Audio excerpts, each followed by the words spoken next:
Well, hello. I'm standing here under the spreading chestnut tree, which is really a pecan. We've had in here for many years. It doesn't do much. Decided to take a run around the fleet and let you see what I've got here in my own personal collection, for want of a better word.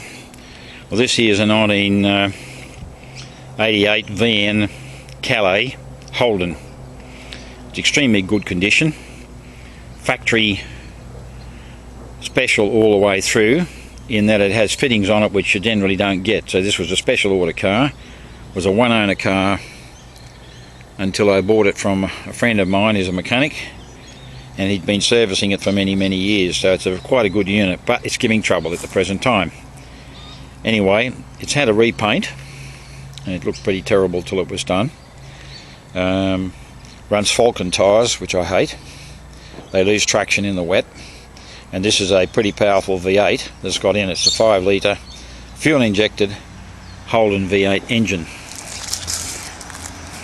Just moving around the front here, a bit of a look at it. No doubt you've seen 5 litre V8s before. What you may not have seen with one of these is the fact that it's got factory fitted exhaust system on it, which is right down in here. As you can see, mandrel bent. We've modified it by taking it back from the cap and putting a bigger system on it. It's got a standard feed. It has a replacement air filter in it, but really you're wasting your time doing it. You just want to stick with the factory ones. Factory paper air filters are very good indeed. However, this thing is showing no water, or very little water, and that's a bit of a concern to me at the present time. So there's no water in here, as you can see at the moment. The car runs like a bucket of bolts. I'm not quite sure whether it's stale fuel or another problem, because under the intake manifold on these, they can corrode and they can let water out through the exhaust system without getting it into the oil, and the oil in this car is extremely clean because we always keep our filters and everything up to them. Keep our batteries charged right up. Needs a bit of a clean at the moment. Battery should always be kept clean, because you'll get a drop voltage between these 2 points here, and it can be up to 4 volts.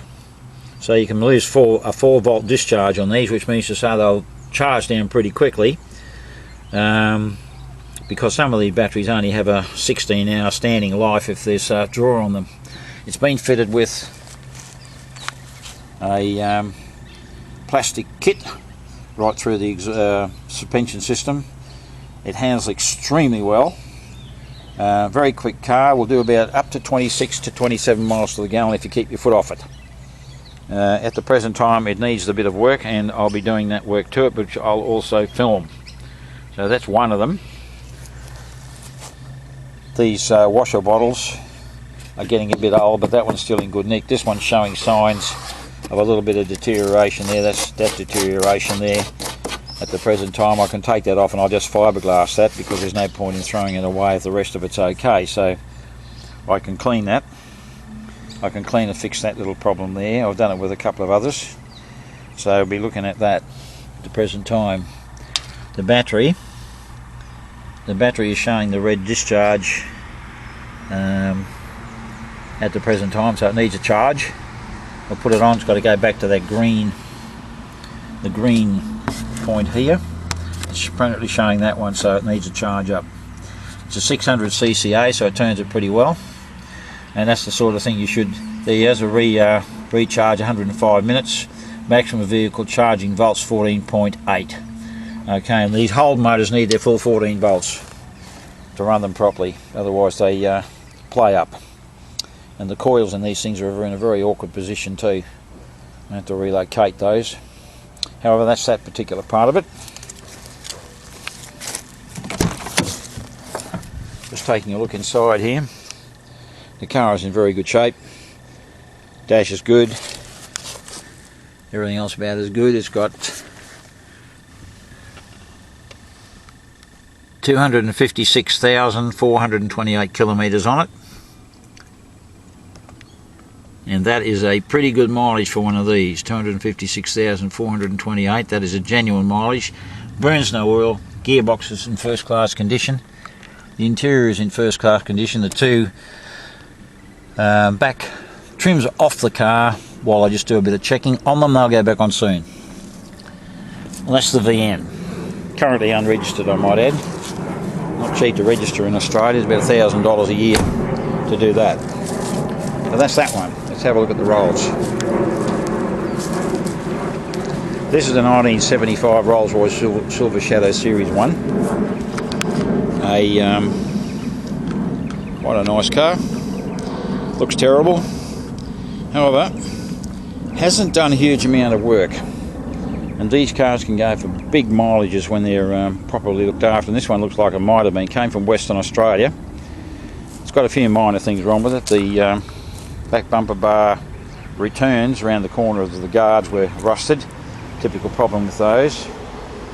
I'll repair those myself.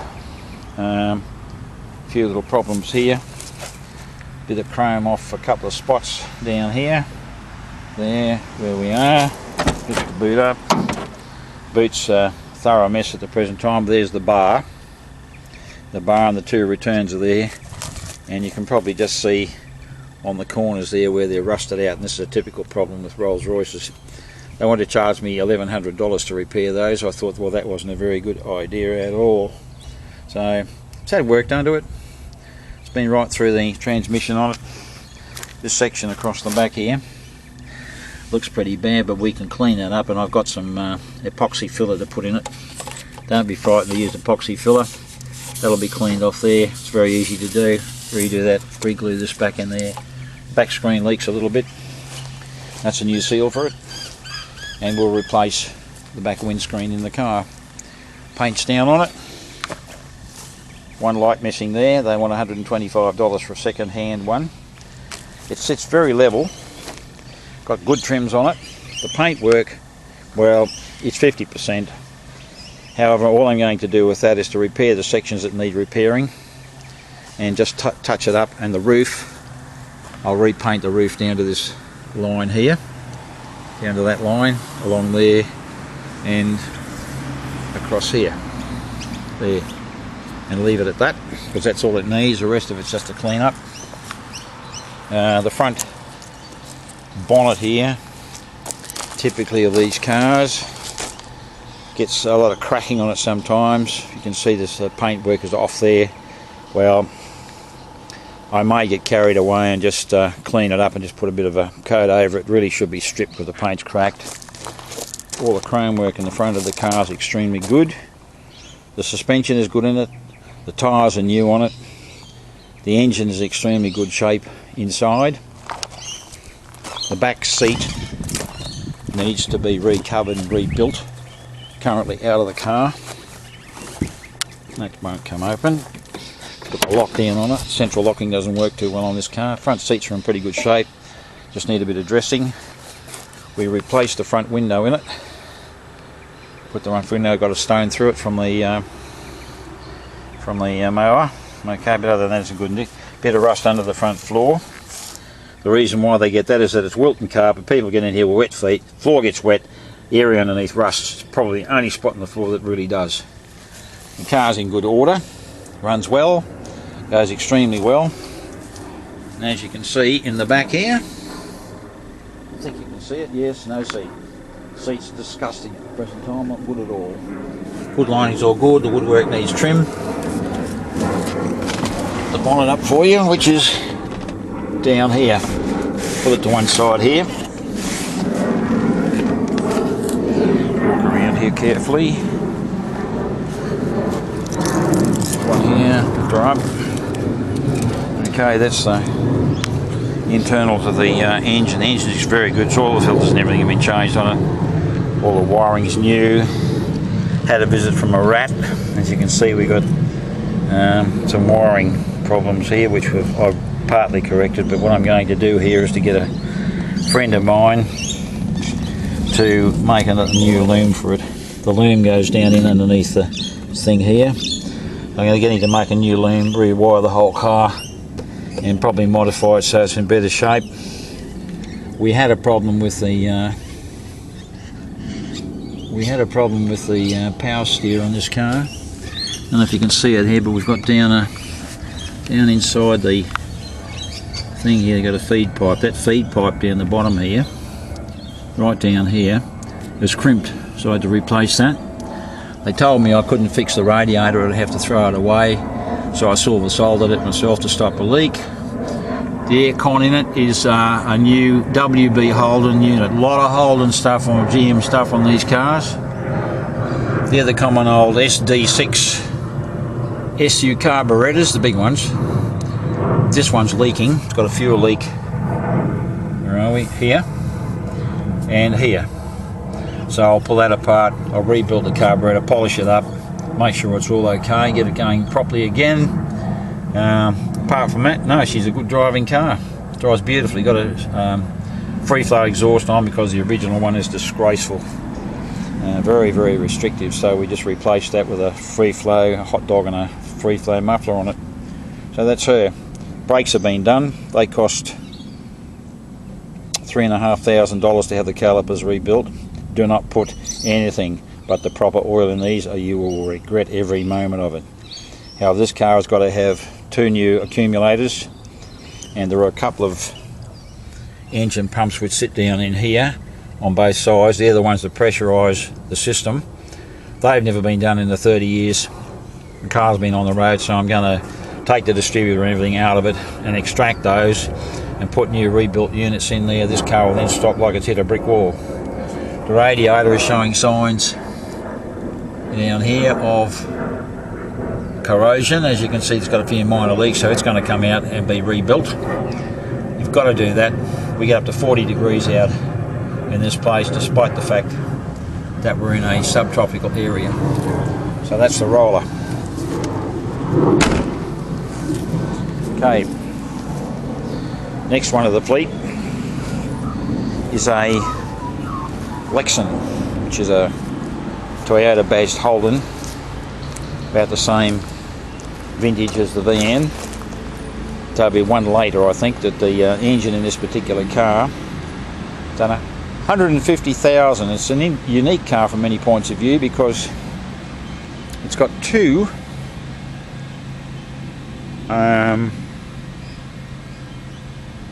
gas detectors on the exhaust system, and one on either side, and as a result this particular car has been clocked at doing 800 kilometres on a tank of fuel just running around.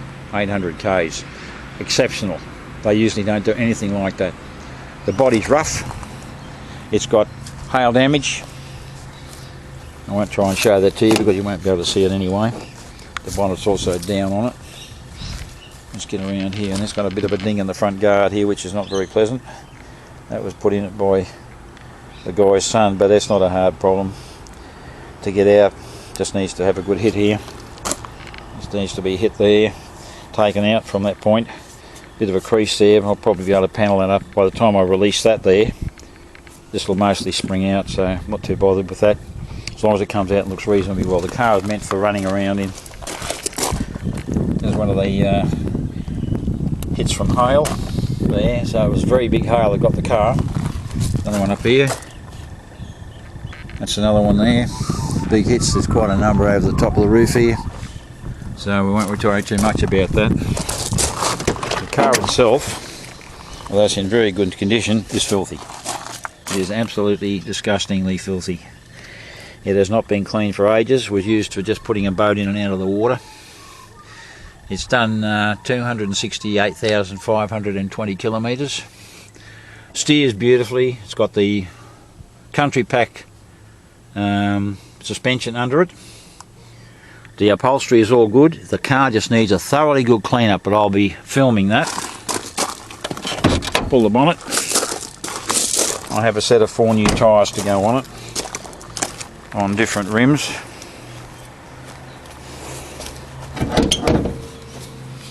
Where is it? There, okay. Got the 6-cylinder motor in it, later one. 90s motor. It's about a 96, I think, this car.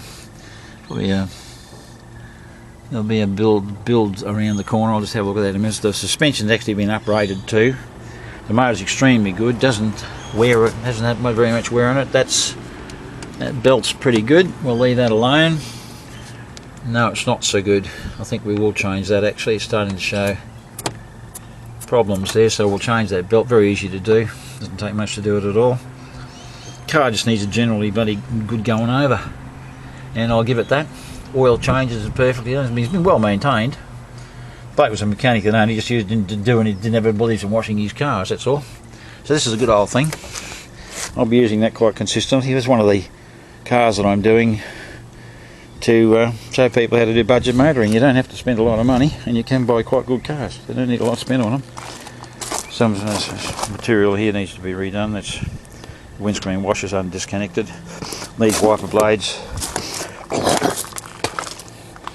These wiper blades, as I've already talked about, the tyres, everything else has got a tow bar on it because he used it for his towing his boat. So that's that one. Okay, here's the AU. Ford's most maligned Falcon. Considered by many to be a can of trash. I think they're playing with themselves too much. They ought to stop that before they go blind. They are not bad cars. They're built on the same platform virtually as the first XDs that came out, with a bit of minor modification. They spent a lot of money, Ford spent a lot of money upgrading these things.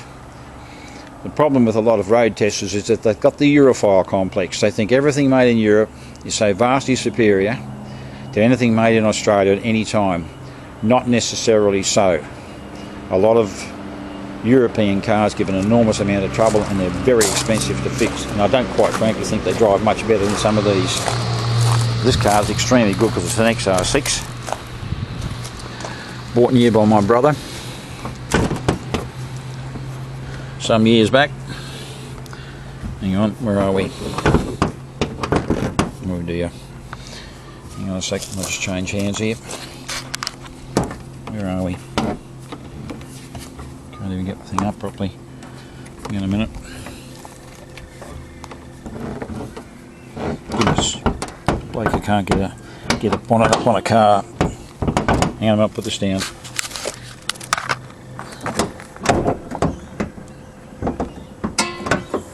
That's better. I'll come back up and see it again. That's a bit difficult sometimes. Okay, picture of my hand. There we are. It's the famous XR6 4-litre motor. Virtually indestructible. Massive bottom end in them. These can be boosted up with a turbo into 400 horsepower and they'll still be reliable. Got a K&N filter in it, which I don't think necessarily needed to have. This is a battery that I resurrected using alum and bicarb. An Everstart battery, an American battery, cheap Walmart battery. Was down to 4 volts. I managed to get it back up. It's been starting this big high compression engine for at least 2 months now. They said it couldn't be done. What a load of rubbish. There's the famous ABS. This ABS cost me $1,200. Supposed to have been a rebuilt one. We couldn't find out what was wrong with it, because the dash light kept coming on. Testing done on it, couldn't get any scan tool, wouldn't bring it up. And so I paid $1,200 out for a new one. The bloke didn't put a new one in it because these here have never been disturbed. They're still got the same witness marks that they had, or lack of witness marks that they had when the car was built. You can see they're weathered. There's been no spanners put on them at all. They've done something in here. I don't know what, because I'm not an expert on these. But I got hit for $1,200, and they wonder why people don't like Australian mechanics. The water, as you can see, is in first class condition. That's what the colours should be. And the magic France filter on the side here. That took me about 4 hours to fit. It was an absolute pig. But I don't really need to change this oil in this engine again if I change the filter in there every 5,000 Ks and top it up. There'll be enough material in there, and I use a special additive in the motor anyway to protect it. So that will keep that clean. It will clean the oil up gradually over time. I'll put a little bit of engine flush in there, not much, just enough to loosen it all up. It'll pick it up in the filter, and when it's thoroughly clean, then I'll stop using it. That's the return for it. Comes back, low pressure side. Off the fitting. The fitting down below the car has been replaced to with the filters still on it, which is on the other side of the car, of course, down in here. But it's still a full flow system with a bypass connector in it, and that will bring that around there. So there you have that. That's the old car here. Done 168,000 Ks. My brother owned it. Car's been done from new, drives beautifully, and it's had all the suspension done through it, which a lot of money been spent on this car. Okay, moving on to my Lincoln, 1978 Lincoln Continental Town Car. Good nick. Had a few rust problems when I got it. It's been sitting around for a while. They don't like sitting. It's a filthy mess inside here too. Engine's extremely good in it. Had new braking system, new brakes on the front, new hoses, service, full service right through, full oil change right through. Carburetor I pulled apart and redid it. It's I've got photographs of that around the place. Radiator's been done in it. Basically the car's in very good rust-free condition. They do not like sitting around. I'll tidy up underneath the bonnet here and make it look a bit pretty. Don't like rusty things sitting around here. Paintwork up the side here, that all can be done here. They can be recoloured. It's not that hard to do. It's a light grey, so I'll just repaint it light grey. Battery tray down here's got to be looked at. Battery tray needs looking at. Where are we? Got to focus thoroughly. It likes to be a little bit closer than this when it's doing that. Doesn't like it very much. Okay, so that's all down there. Air conditioning's new on this. I did that, did all the belts, did all that sort of stuff. All good, beautiful interior.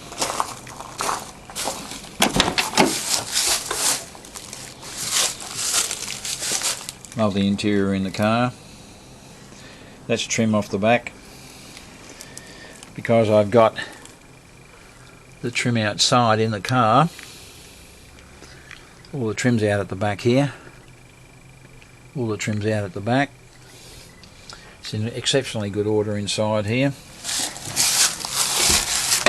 The roof lining, however, is disgusting. It's gone. Whoops, that's the oh, look at that. The roof lining, the roof top is disgusting. It's gone. It's had it. This is up the side. Here I'm doing some rust work on the car. I'll get it in focus for you. Where are we? There we are. Yeah, that's the rust work that I'm doing here up the side of the car. That looks pretty terrible, doesn't it? That looks pretty terrible, but it's not. It's only surface. A little bit of pitting in there. I put some epoxy filler in there to fill it up. That's all that there.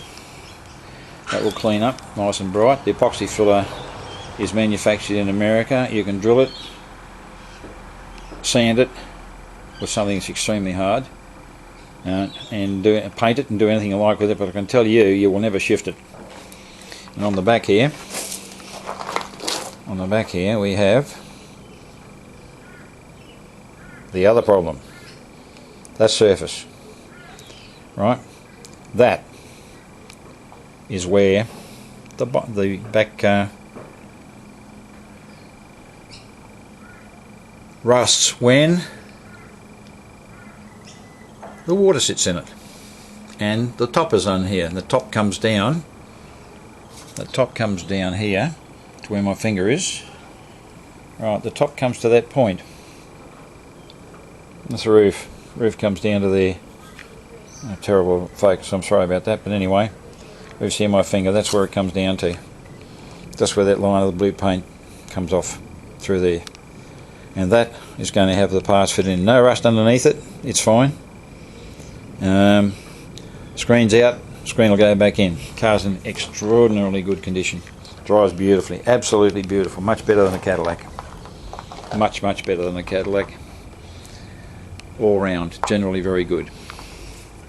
Okay, now for the last one. Exciting picture of my yard and very rough look at the gravel. the big beast.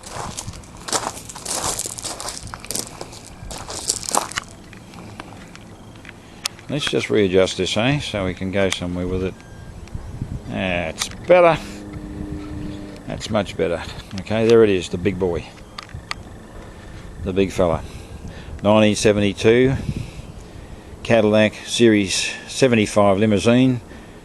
All 3,060 pounds of it.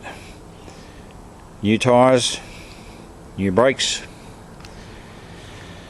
new engine, which has been modified and to increase the torque output of it. Ridiculously low 200 odd horsepower in it, which is a 7.7 litre engine, is absolutely terrible. We just need to reset them. And a few little things missing on it. Came from California, this car. It's been repainted. It's in very good order. I like driving it. Front end's been done in it. Shockers have been done, replaced with Petter's shockers. And the interior of the car is in extremely good order. This will have hydrogen fitted to it. That's the interior. I'm going to replace all those lights with LEDs because the battery goes flat within about 3 hours if you leave the doors open. The back in it.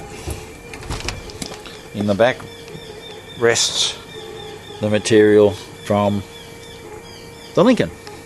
It's always handy to have a few cars around. You can throw stuff into them if you want to. Not the best idea, but this car will be put back onto order, and I'm going to make film of these things as I do each one. Shut that up now. Shut that up now. That's it. Just have a look at the back of it. This car measures 23 feet 6 inches overall. 23 feet 6 inches. It's a big beast. It's not too hard to drive though. It's not hard to see out of. Just got to be a bit careful with it. Sits on at 60 miles an hour very easily. In fact, it'll do a lot quicker than that, but just at the moment I'm not sure that I want to trust the brakes at a speed higher than that. I don't think you'd have too many stops in them. Well folks, that's it for the moment. I'll upload this. The quality is not the greatest. It's always better if you can have these on a stand, and I've got to get used to handling these, so there we go, half an hour's worth of my fleet. Good night, bye for now, and I'll upload this soon.